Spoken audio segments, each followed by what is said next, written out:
Right, so good afternoon, everyone, and thank you for joining us for this lecture.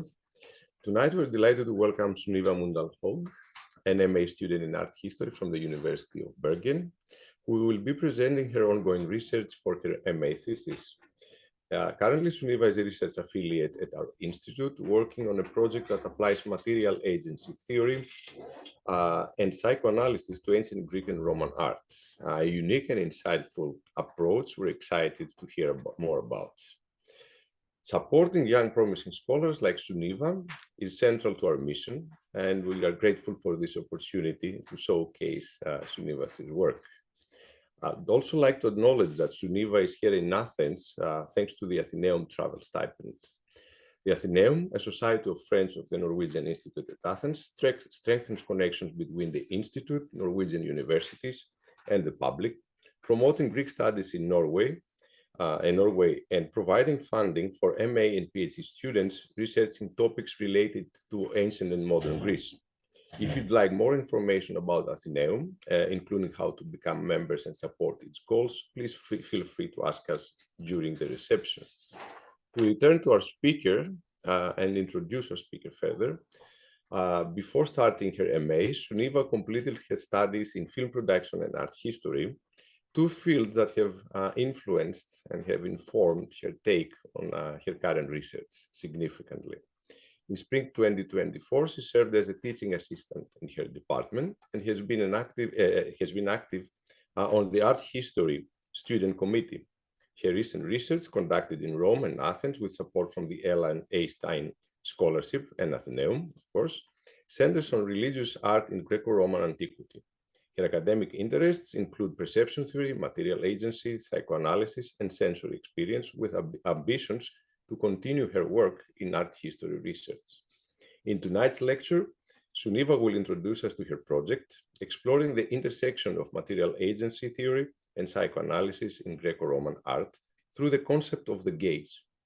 Drawing on the work of theorists like Bruno Latour, Alfred Gell, Jane Bennett, and Jacques Lacan, she will examine how ancient art both looks back at the viewer and functions within social networks. So without further ado, please join me in welcoming Mrs. Haug.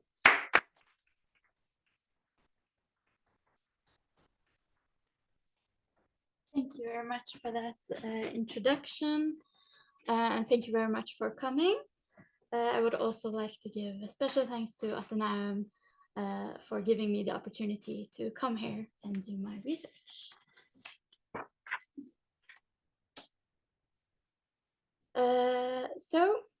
This is my current title for my master project, Looking Divinity in the Eye, Approaching Ancient Greco-Roman Art with Material Agency and Psychoanalysis. So this is a project that is very much a work in progress. It's a bit chaotic, gradually taking more and more shape.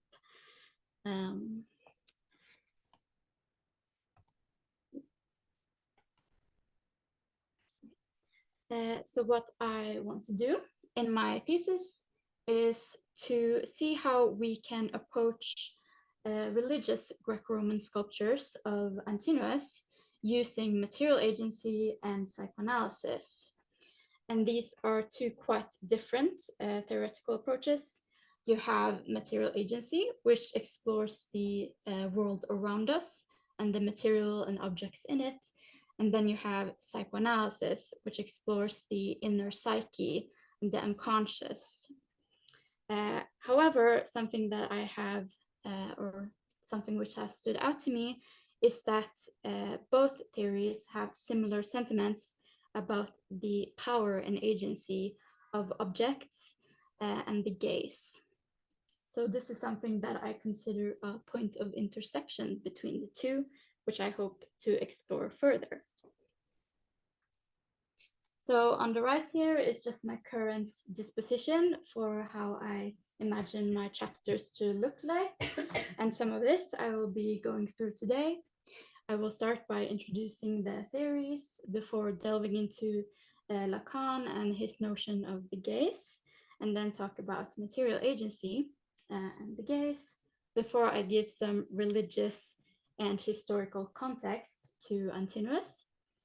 And then I want to look at how Antinous sculptures function as an actor in a part of a network. And then have one section about the different eyes of Antinous sculptures, as well as one section about dreaming, before ending this talk by talking about some plans for my research stay. So here are some of the researchers that I will be utilizing for my project. For Material Agency, we have Bruno Latour, who is a sociologist and anthropologist who developed the actor network theory, and this in the 1980s. And he looks at a network with an alternative view. Usually we consider networks to consist of humans, while he also includes the non-human. And he sees how they, all actors in a network, relates to each other. And then we have anthropologist Alfred Gell, who explores a similar thought, but mostly about art and objects. And he considers art objects to have agency and also sometimes to be replacements for people. And then more recently, we have Jane Bennett. She has a background in philosophy and political theory, and she has become an important voice to this movement as well.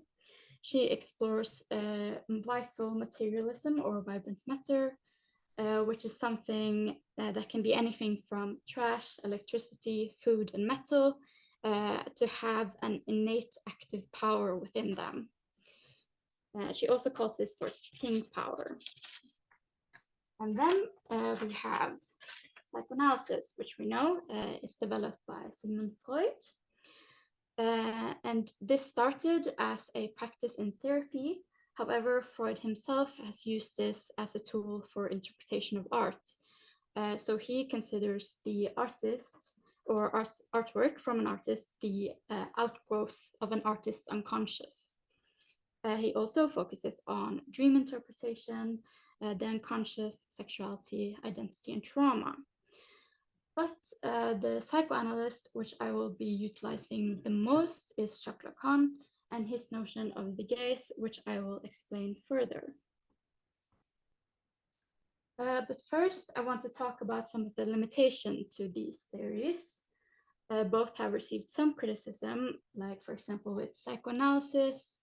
It has been said that oftentimes psychoanalysts focus too much on the artist behind the work and not enough on the art itself. And another criticism is that it might ignore some other important factors to consider, such as history, politics, aesthetics, and culture. Also, some statements made by psychoanalysts are very speculative and not really based on any strong arguments. And then we have some criticism for material agency, which is that sometimes the argument for agency is taken too far in that it gives objects life where there might not be any.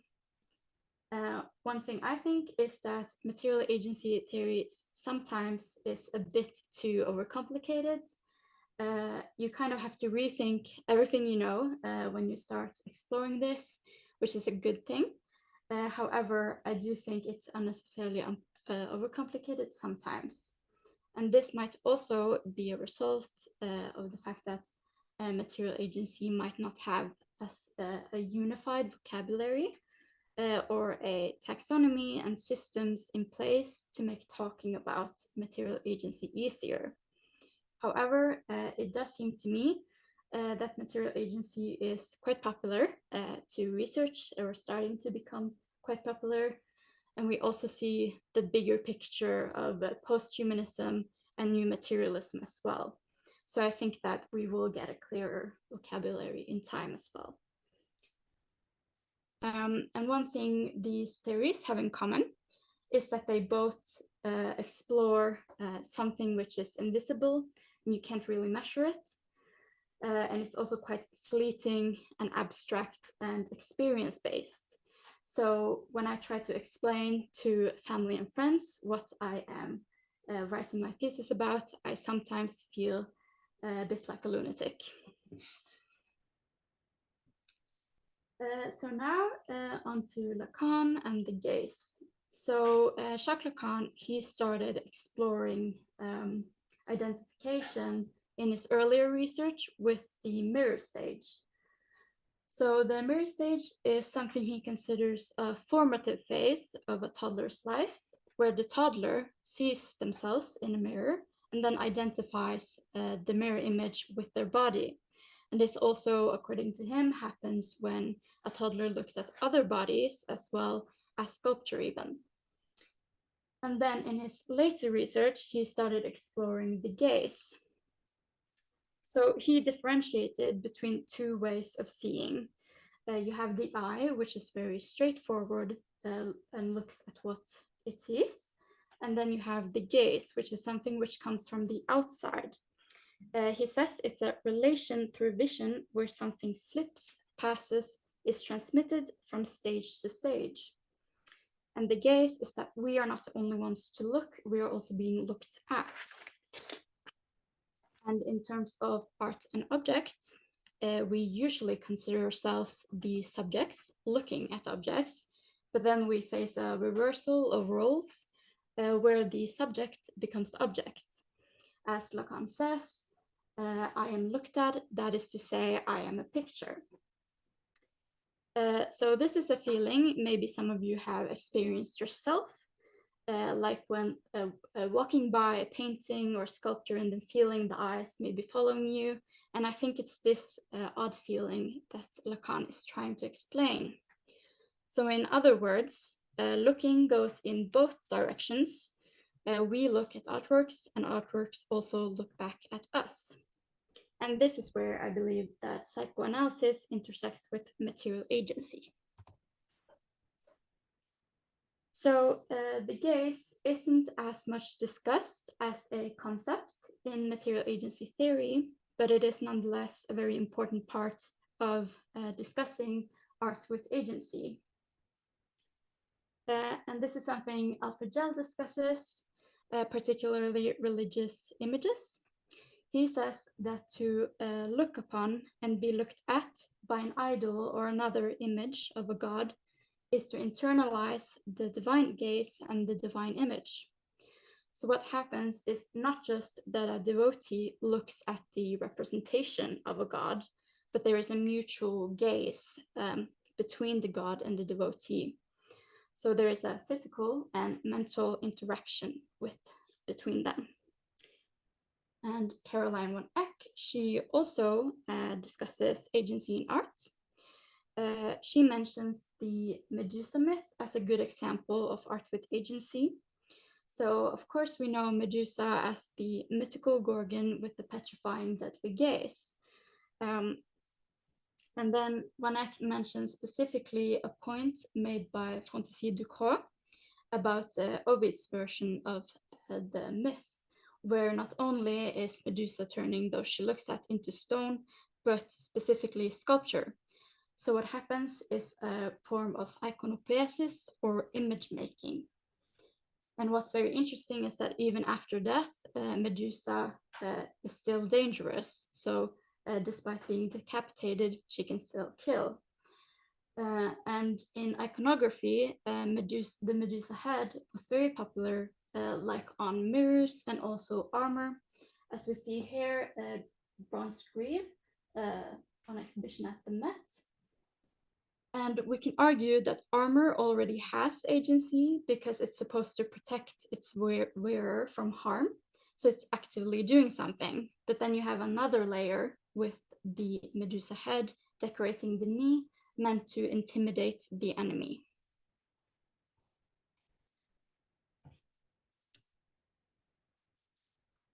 And then I will discuss my main example in my thesis, which is Antinous. So what we see on the right here might be familiar to some of you. It's an over 3 meter high marble statue currently at the Vatican Museums.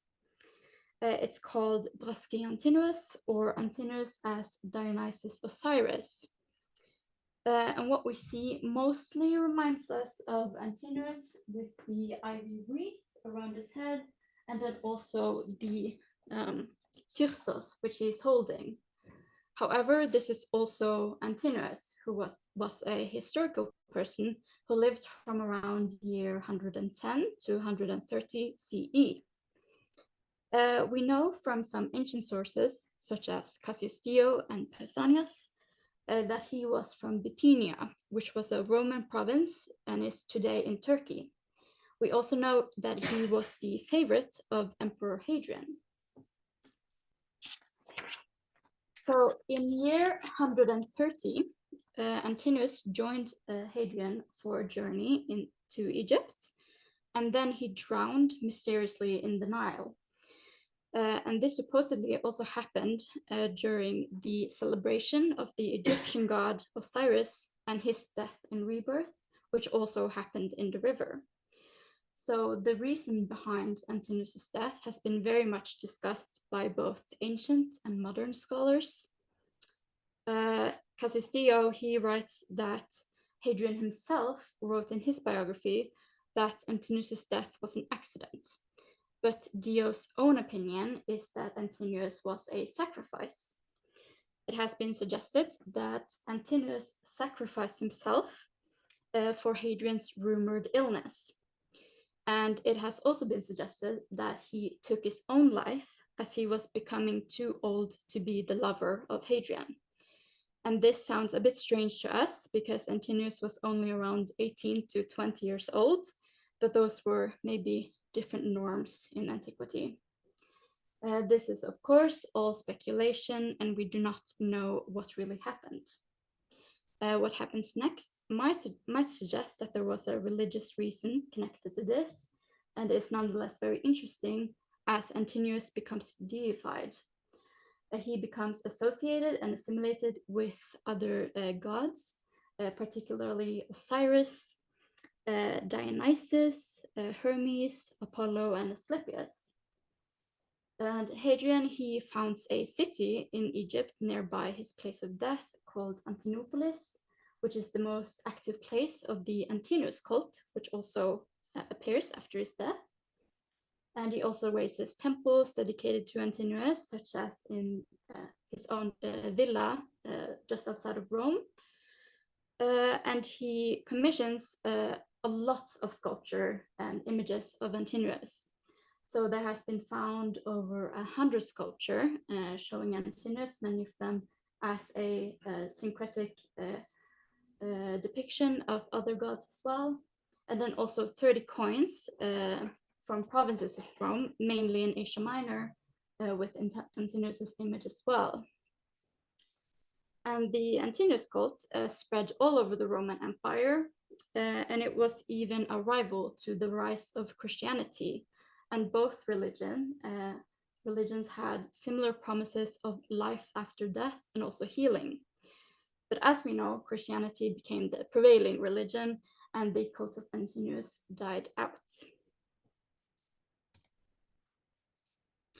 So something which I hope to explore in my thesis is how different actors interact with Antinous sculptures. And this I want to base on the actor network theory by Latour and see how it can be quite different from actor to actor, how to interact with him. By using ANT, it essentially makes the possibilities endless for how many actors a network can consist of, and anything can be considered an actor, so it can keep expanding. I do have to limit myself a little bit, so these are some of the actors I've chosen and think might be important to look at, such as how Hadrian interacted with Antinous, how early Christians viewed Antinous, how cult members of this cult interacted with Antinous, and then also how a modern audience interacts with Antinous. The latter part I'm a little bit more on the fence about because I don't want to stray too far away from antiquity, but it's a very interesting topic, and it also shows why it's relevant to discuss Antinous today as well. Many of the sources we have considering Antinous and Hadrian don't really paint them in a very positive light. And particularly this is because they were written by early Christians, people who lived after Hadrian and Antinous' lifetime. And as you know, since the cult of Antinous was kind of rival to Christianity, this might be why. And one of their biggest critics, I think, is Clement of Alexandria. And we can read this in the exhortation to the Greeks. Hadrian consecrated Antinous in the same way that Zeus consecrated Ganymede. So here Clement is referencing to the myth of Ganymede, where Ganymede was a mortal youth who caught Zeus's eye. So Zeus, he kidnapped Ganymede as an eagle and brought him to Olympus, where he became immortal and also his cupbearer. Clement says, "For lust is not easily restrained when it has no fear, and today men observe the sacred nights of Antinous, which were really shameful, as the lover who kept them with him well knew. Why, I ask, do you reckon as a god one who is honored by fornication?" So Clement here seems very critical to the worship of Antinous, and he sees this as a decision made out of lust. And what I find particularly interesting is that in this context, Clement is discussing pagan cult statues. And he says, "The statues are motionless things, incapable of action or sensation. They are bound, nailed, fastened, melted, filed, sawn, polished, carved. The dumb earth is dishonored when sculptors pervert its peculiar nature, and by their art entice men to worship it. While the god makers, if there is any sense in me, worship not gods and daemons, but earth and art, which is all the statues are." And I think this represents quite the opposite stance which I have, as I believe that Antinous sculptures have agency and the ability to act and sense in a mutual interaction with the viewers. And Clement is also one of the earlier Christians whose view represent the path towards Byzantine iconoclasm in the 8th century, towards criticism and also destruction of religious images. So I have yet to find something which states this explicitly, but I am very curious if there are any Antinous images that might have been destroyed or harmed due to the iconoclasm. Because if so, I think this is also something which illustrates the belief or perhaps fear of Antinous images as powerful and capable of action. So what was Antinous capable of? In Contra Salsum, Origen quotes Celsus, who claimed that the inhabitants of Antinopolis honored Antinous in the same way that Christians honored Jesus.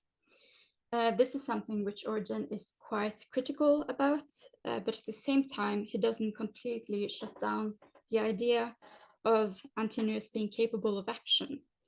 And we can see that in this quote.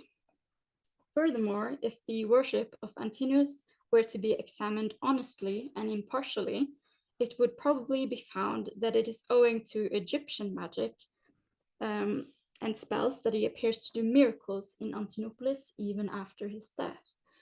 So Antinous can perform miracles or appears to do so, but this is also not in the proper Christian way, according to Origen, but through Egyptian magic and spells. And here we also have perhaps some physical evidence of Antinous worship. What we see, these items on the left here are believed by Mary Beard, John North, and Simon Price to be from Antinopolis. So it's a lead sheet with a curse written on it. So it's a curse tablet, which was then placed with this figurine of a woman who is pierced with needles, placed together in this terracotta vase. And with their translation, which I'm not going to recite the entirety of, there is more than what I picked out here, and I also don't want to unleash any curses. So some of it says, "Do not disregard me, Antinous, spirit of the dead, but rouse yourself for me, and go to each place, to each neighborhood, to each house, and bring me Ptolemai." So Ptolemai is then the victim or the target of this curse. "Prevent her from eating and drinking until she comes to me, Serapamon, and do not allow her to accept the advances of any man other than me alone. Drag her by the hair, the guts, until she does not reject me. Have her subject to me for the entire extent of my life, loving me, desire me, telling me what she thinks. If you do this, I will release you." And that is the end of a quite violent love curse, in my opinion. And it does give some insight to what Antinous was seen as being capable of doing. Here he is also called the spirit of the dead, and then mentioned along with other deities, some of which are chthonic, so belonging to the underworld, which does make sense when we considered some of the gods that Antinous are associated with, like Osiris, Egyptian god of death and rebirth, Hermes, who guided souls to Hades and traversed all the different spheres, including Earth, Olympus, and Hades. Likewise, Dionysus also went down into Hades to bring his mother back to Olympus, or up to Olympus, and then immortalize her. And then we have another actor, which of course is important to consider, which is the Emperor Hadrian. He was undoubtedly the most powerful person of his time in the Roman Empire, as he had the resources and ability to have a very large amount of sculptures of Antinous created. He also ordered the establishment of the Antinous cult in Mantinea, and the cult of Antinous spread not just throughout Greece, but all over the Roman Empire. And I think it's wrong to assume that all of this is due to Hadrian or due to his command, as religion can also spread naturally, but he undoubtedly had a large role to play into making Antinous a god. One thing I think is interesting is Hadrian as a patron. And I think that we, in a way, can see that this as a substitute of the artist, because we don't really know the artists behind the Antinous sculptures. They're believed to have been made in some workshops, but we don't know individual artists.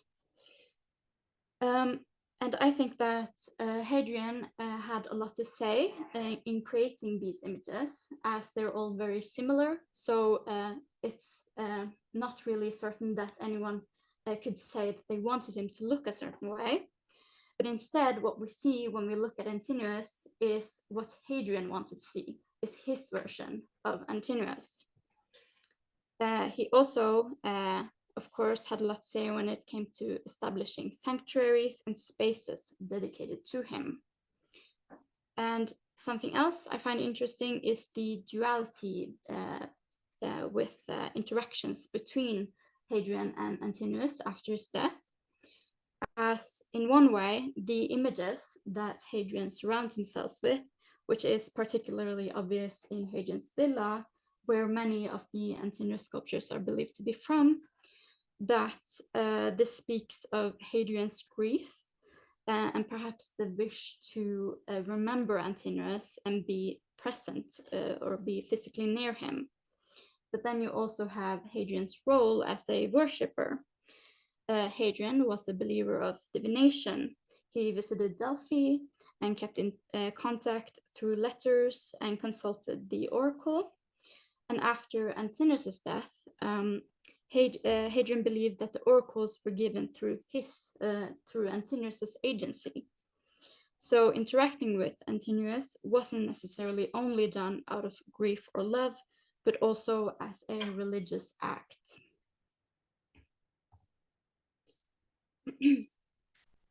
So while the Antinous cult died down in antiquity, Antinous has been and still is today a topic of interest. So he was particularly popular from the 17th to the 19th century, something which Sarah Waters explores in her article. He was interesting to the homosexual subculture of the late Victorian era and mentioned by, for example, Oscar Wilde in several poems. He was also popular among art historians. So sculptures of him was praised by Joachim Winkelmann, who is considered the father of the art history study, as well as Norway's own first art history professor, Lorentz Dietrichson, who published a book cataloging Antinous, depictions of him in 1884. And today, Antinous is somewhat of a queer symbol, with the Antinous cult seeing its reemergence as a neo-pagan cult. So one thing I think is that while we can see many Antinous sculptures on display all over the world today, it does make me wonder if we can say that Antinous has agency as an object in a museum. He is removed from his original context, no longer to be seen in sanctuaries or residences in antiquity. And it might be easier for us to say that Antinous has more agency as a cult statue, interacted with by members of his cult or by Hadrian, whose experience was shaped by a much more intimate relationship to Antinous than what a modern museum visitor might experience today. I myself walked right past the Antinous in the Vatican Museum 2 years ago, before knowing I would be writing about him. And seeing him now is a completely different experience, as I am actively looking for him. And when I find him, it is very difficult to look away. And then Carol Duncan explores in a chapter called The Art Museum as Ritual, how art museums might be more sacred than we think. Particularly 19th century museums were often made to look like churches and sanctuaries, and you enter them with the hope for transformation, enlightenment, experiencing spirituality, and you partake in rituals like walking a set route, stopping by certain places, and admiring the things in front of you. And this is in one way similar to sacred rituals. And here is also an interesting anecdote from Amelia Arenas, which I would argue speaks of Antinous' agency today. It came as no surprise to learn that when the colossal Mondragone Antinous bust from the Louvre was taken out of its crate after a long exhibition tour, the curators noticed that the face was smeared with lipstick. Very understandable, I think. And then on the right here, we have a bust of Antinous Dionysus, which is in the Hermitage in St. Petersburg. And I only read this the other week on a Wikipedia page, and the source is a link that no longer works. So I don't know how true it is. But according to the page, during the time that homosexuality was criminalized in the Soviet Union, you had the underground gay community of Leningrad, which would gather in front of the bust and then have spontaneous weddings or oaths of allegiance. Now I'll have to look into this and get a proper source and see if it's true. But if it is, then this is also an example of Antinous sculpture being part of a ritual, and perhaps even where he's taken the role as a sort of priest, and therefore being very actively interacted with in modern time as well. I'm also thinking about having one section in my thesis discussing the different eyes of Antinous. And it seems to me like the eyes are made with various techniques, and specifically under Hadrianic time, you have a new technique which involves very, very carefully sculpting the iris and the pupil of sculptures. So there is a very much focus on the eyes. And this is, for example, the case with the Brasky Antinous. and also the Antinous in Eleusis. But then you also have some statues which don't have this, such as this bust from the Palazzo Massimo or La Terme, where his eyes are just smooth. So they were likely only painted, as usually sculpture both in Greece and Rome were painted most of the time. But then you have another example, the Mondragone Antinous, which was the bust that was kissed. This has hollow eyes, and it's also considered an acrolytic statue, which means that it was made of different materials. So the eyes, I think, were likely made of different materials and then inserted in antiquity. And we also have other examples of this and eyes just themselves that have been found, which are quite spectacular. So something I'm interested in is how interacting with Antinous can be different with different eyes.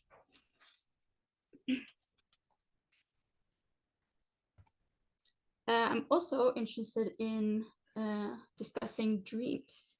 So in Cassius words, Hadrian declared that he had seen a star, which he took to be that of Antinous, and gladly lent an ear to the fictitious tales woven by his associates to the effect that the star had really come into being from the spirit of Antinous. So this vision, which Hadrian had seen of Antinous as a star, is something which Jill Renberg suggests may have happened in a dream. In antiquity, dreaming was significant because it was often considered a source for epiphanies, where you could be visited by a god or perhaps someone who had passed away and then receive important messages. And two gods who are tightly connected to dreaming and who were also gods that Antinous were assimilated with is Asclepius and Hermes.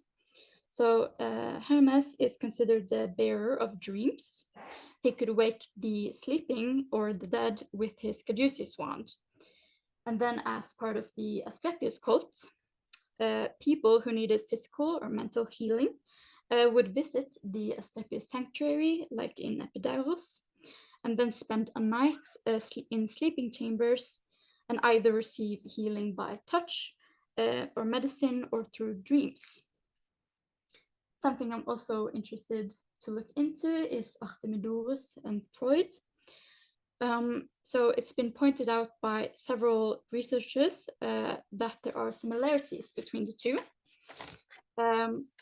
Artemidorus, he wrote books on dream interpretation called Oneirocritica in the 2nd century CE. And Freud, of course, wrote his book on dream interpretation in 1899. So it's quite a large space between them, but there might be some similarities. And we do know that Freud was influenced by antiquity and myths. I would also like to explore dreams as a form of images, living images with agency, as they move and show themselves to us in our sleep, in our unconscious, without much control. And by doing this, I might be able to connect material agency, psychoanalysis, and dreams. So I'll sum up my thoughts on Antinous so far with all of this in mind. Unlike Clement of Alexandria, I think that the sculptures of Antinous were interactive and that they were not simply lifeless. And with the idea that objects also gaze at the viewer, which we find both within psychoanalysis and material agency theory, we are stepping away from the hierarchy which places humans at the top, and instead open up the possibilities of objects also having agency and power. And I think this is particularly relevant when it comes to religious images. And we can't know for certain that all Antinous sculptures were cult statues. Many were probably decorative only and placed in residences, which is usually the case for busts. While the larger colossal statues, especially those which show Antinous as a syncretic deity with others, are more likely to have been part of cult usage. And I think that he was interacted with differently from person to person. and that the most prominent way of interaction is through the gaze. So for a follower of the Antinous cult, this would be being looked at and looking at by a cult statue, which was interaction with the actual god. And for Hadrian, perhaps this was something similar, but also quite personal, I can imagine, as Antinous was not just a god, but also his lover, immortalized and then preserved in marble. And one thing which I have not yet gotten into in this presentation, but which is important when it comes to vision in antiquity, is that the senses were very much overlapped than what we might consider them to be today, and that looking was tightly connected to touching. So looking at Antinous and having him look back in mutual eye contact was more than simply looking, it was also physical touch. And then to conclude, I will talk a bit about my plans. I will be here until the end of the month, so for 1 month in total. And I again want to thank Athenaeum for making it possible for me to go on this trip. I would also like to thank the Norwegian Institute, as well as the Nordic Library, for giving me a warm welcome and also a space to study. And I also was very lucky to get to stay in Rome in October through a stipend from the Norwegian Institute in Rome. So these 6 weeks have been a wonderful adventure for me. I've been on a treasure hunt looking for Antinous in Rome, which I am continuing here in Greece. And here in Greece, some of the highlights so far for me have been Eleusis and also Delphi, which was wonderful. And then I will show some of the statues I've seen so far. Here, as the one I've mentioned, the Braschi Antinous. There's also another statue at the Vatican Museum on the right, showing Antinous as Osiris. And this one is quite certain that it came from Antinoion, which was a temple within Hadrian's villa dedicated to Antinous, as this was an Egyptian-inspired area. And in the middle, we have the Capitoline Antinous in the Capitoline Museums, which was believed to be Antinous for a long time. However, general consensus seems to be that it's not. It's most likely Hermes, and his head definitely does not really resemble other Antinous sculptures. And here we have some busts, and he's very easy to recognize because of the characteristic curls.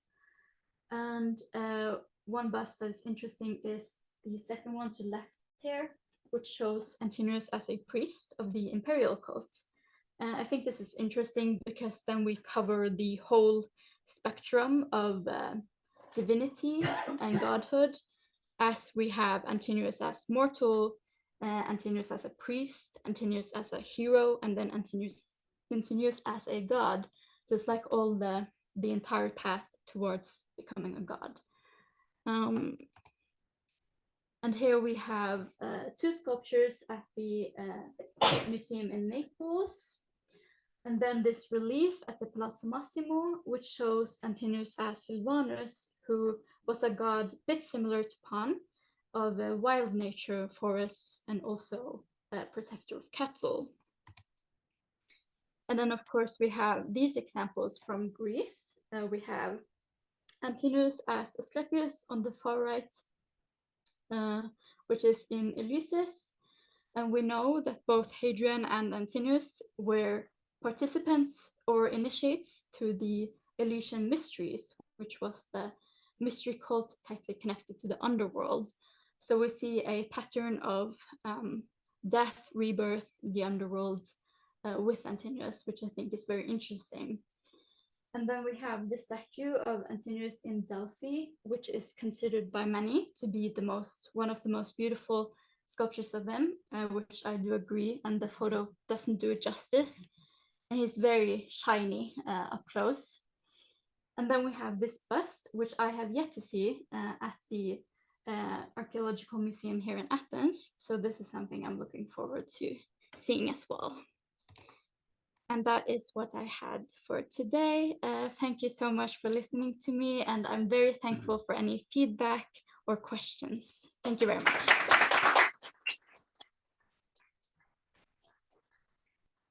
Thank you very much, Sunniva.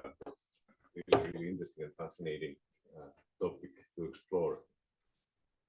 Do you have any questions for Sunniva?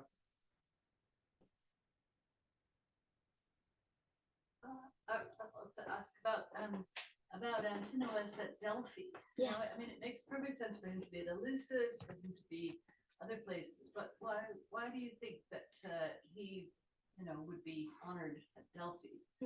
So I think, well, first of all, Hadrian, before even meeting Antinous, he was tightly connected to Delphi. So keeping in touch by letters and consulting the oracle. And he also visited, and then he, as far as I read, kind of revived the sanctuary there. So I think this is probably maybe either that he wanted the statues to be there, or perhaps the sanctuary there maybe wanted to have Antinous there as a way to appease Hadrian. So we do know that this was something they would do some places to ensure that the emperor would maybe come visit. Yeah, but it could also be other reasons, maybe more religious reasons, with perhaps connecting him to Apollo. So, for example, his arms, are lost, but he could be holding something, which may be maybe something like an instrument or something connecting him to Apollo, making this maybe a version of him. Yeah. So, thank you for your lecture.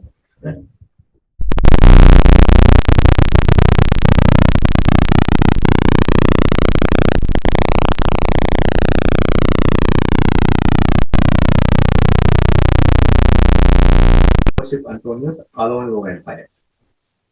And when they worship him, do they want to connect to Hadrian?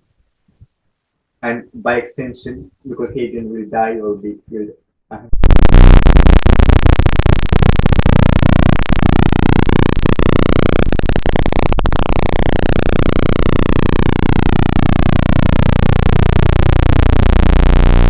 So he's not asking for Antonius for help. He is the god of healing and for healing mostly. Not for warfare, not for fertility, not for crops. Then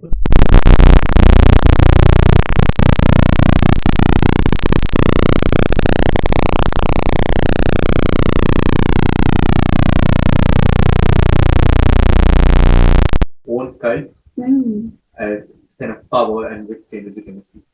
Yeah, that's a very good, interesting point or question, which I don't know what will be the exact answer.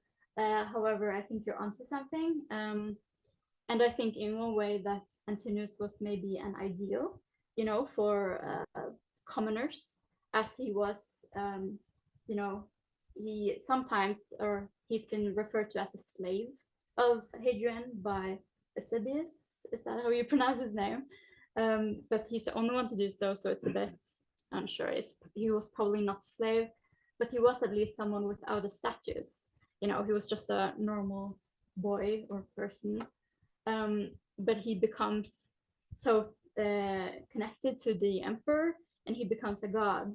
So maybe worship of Antinous was also by a commoner, a promise of you can become something bigger than this. You can become divine. So maybe this is also part of the worship of Antinous. But also, as you say, Hadrian himself, as emperors were, also became gods in a way. He also deified his wife, Sabina. And I think in some places there was like worship of Antinous, but also Sabina, like in Eleusis, she was worshipped as Demeter. So I think maybe having both those people present, or both Antinous, but also the imperial family, that you got like the duality, maybe, as you're suggesting. yeah, don't know if that was a proper answer. So I have a question from the Zoom audience. Mhm. Sorry, Christine Lidstrom asks, what particular aspects of psychoanalytic theory do you use? So it's the gaze and Lacan mostly,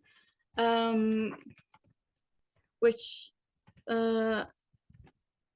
yeah, so I will be trying to connect this more to material agency as well, by how we see.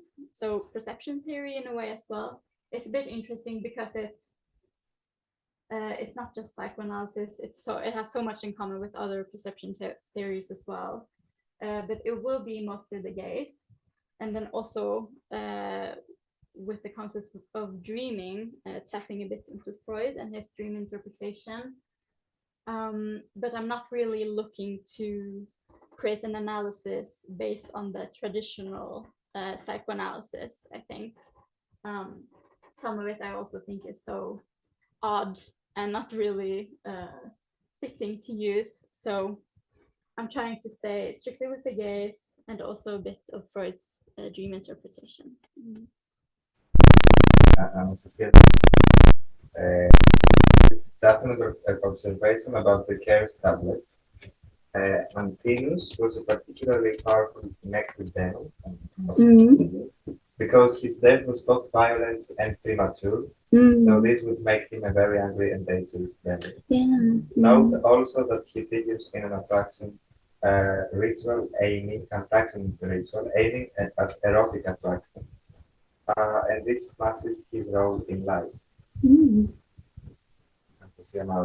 Yeah, thank you for that. I did not know that, or I knew slightly about the narcotic demon, but that was very interesting. I will look into that as well.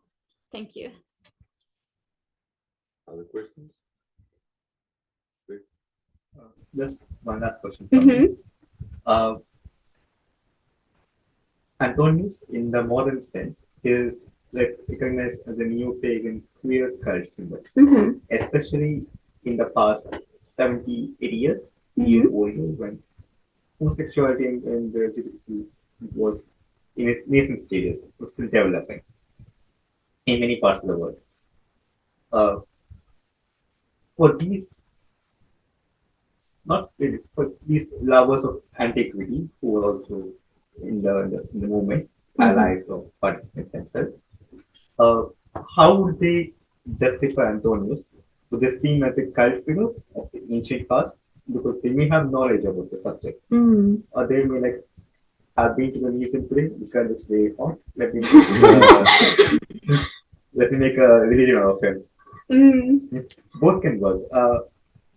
So which is the right approach to consider in the modern sense? The guy's hot is making him God again, or there's actual historical evidence and mythologies, the chronologies known from Adrian and all to a public audience, not to a scholarly audience, to a public audience. Yeah. How would this concept play out?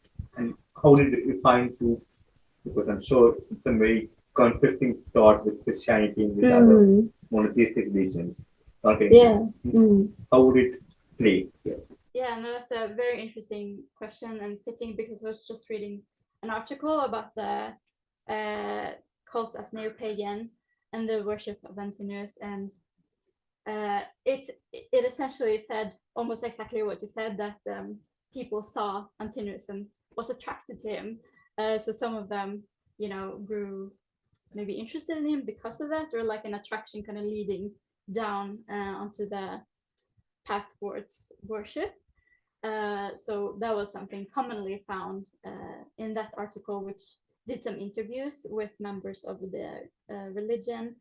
But the article was also talking about how the new religion or the new religion of Antinous is not necessarily the exact same as the cult. There are differences, and it's in a more, it's modernized in a way. And that but there's still there's still rituals. So although it's not a very big cult, I think the article said it might be around 100 to 200 members, and that these are people all over the world. So people who might have some like altar and a shrine and maybe a bus of Antinous in their house, but then also that they kind of connected more internationally through the internet. So websites, groups on social media, and also having Skype calls and chatting in forums to do rituals together. So it's very interesting because, yeah, you kind of have some similarities to antiquity, but it's something entirely new as well.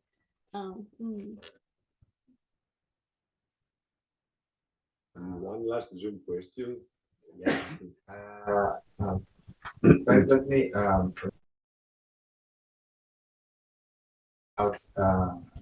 how from Christian wisdom stated earlier.